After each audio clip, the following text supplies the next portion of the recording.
I did a video, I don't know, between 1 month and 85 years ago, talking about hit, comparing the hit on various cues.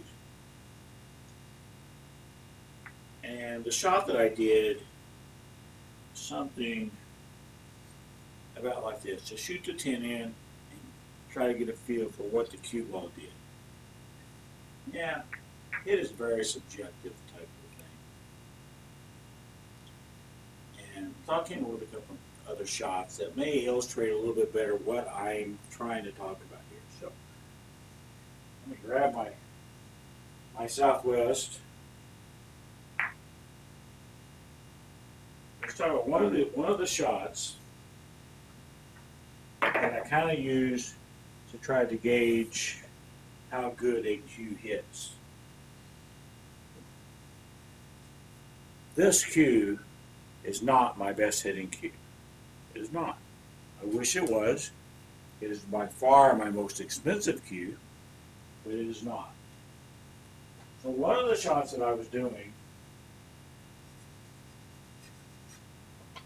so in one pocket, that's my pocket, shoot the 10, come around, 1, 2, 3, 4 rails for shape on the knot. This is a tough shot, so I'm probably going to miss the shot. But I'll shoot it enough and I'll yammer enough and we'll see what happens.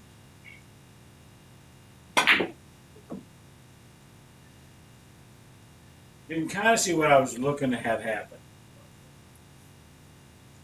Is make the ball and come around 4 rails for shape.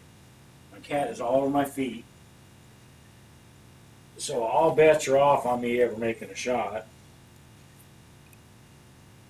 Well, see, now I have some cues where what I just did, quite frankly, isn't possible. I can't get enough on the cue ball to come far enough for shape on the knot. This cue does hit well enough that I can do that. Probably not every time, but it's certainly possible. I mean, I guess you get the idea. Pretend I made the 10 ball both those times. So that's one of the shots that I've been kind of messing with. I pick up my various cues and try to gauge the hit. Just for clarification, I have a little dot at every intersection of diamonds on this table. So I've got the 10 ball at that intersection. I've got the cue ball at this intersection. And shoot it, and you saw what I was trying to do. Another shot that I've been doing,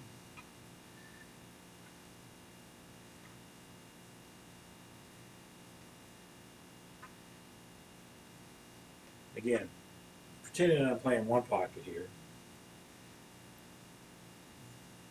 So 10 ball's in the center of the table, 9 ball is at this intersection. Cue ball is at this intersection. 1 diamond down from the 10. This time around, this is my pocket.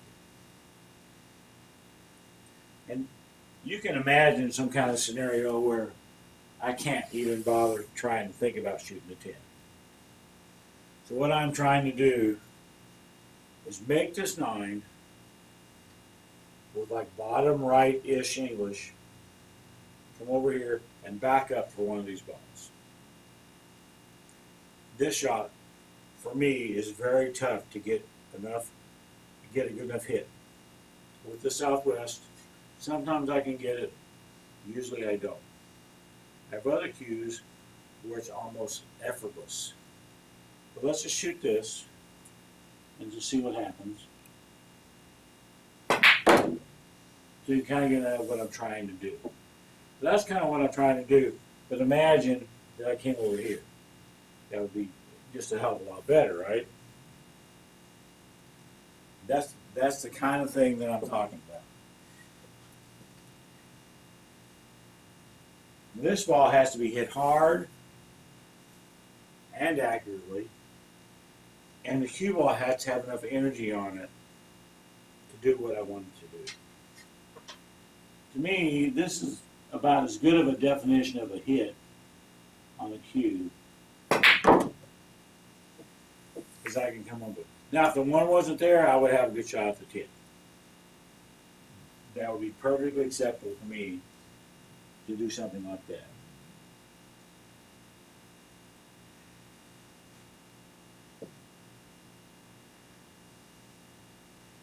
Let's just do that again. And just for demonstration purposes, I'm going to grab my cue that I believe has the best hit. And that cue is not my Scruggs, although my Scruggs is close. My Scruggs has a better hit than my Southwest, but my best hitting cue is the Street Jockey.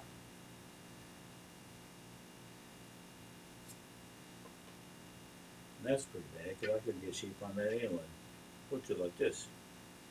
Now with this cue, in the digging around I've done with the last couple of days, it's been effortless to get shape on these balls. Effortless. We'll see what happens here in real life with the camera going.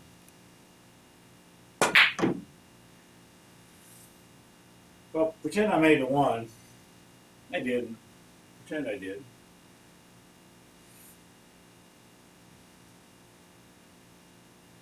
But the cue ball travel was great. It was pretty much exactly what I wanted. Pretty much exactly what I wanted. Okay, now I can't make that either. Makes me mad when I can't make the shot I've been practicing for 2 days.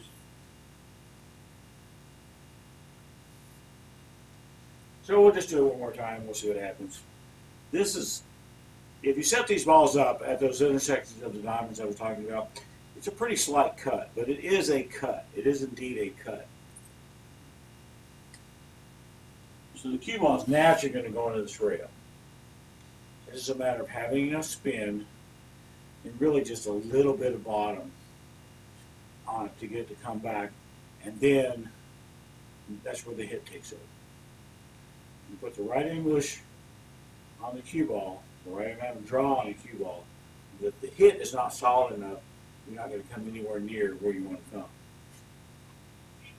This kind of stuff is interesting to me, it really is.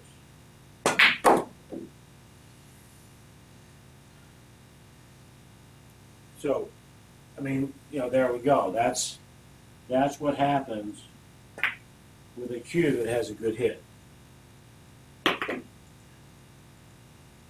Is I can come across for shape on that with my peak, or with my Southwest. Sorry, it's maybe 50-50 right now whether I would get shape. With my Scruggs, I'm probably, I don't know, 70% to get it. With this, I'm almost 100. I have a Joss over there that is almost 100. Hits very, very good, very solid. Like a railroad tie is one of the things that I've said about a good hitting cue. Hits like a railroad tie. And yeah, so there we go. Those are just some of the shots that I messed with. I've been messing with that shot a lot with the Southwest as I continue to try to get used to it. And I absolutely learned that the shots that seem like they're doable, like that one, with that Southwest, I really have to slam it. I really have to slam it to the point where I don't really feel comfortable hitting a ball that hard. But I know to get used to that cue and the way it hits, that I have to hit it that hard. So get better at it. Get used to it. That's this video. I never said it was going to be exciting.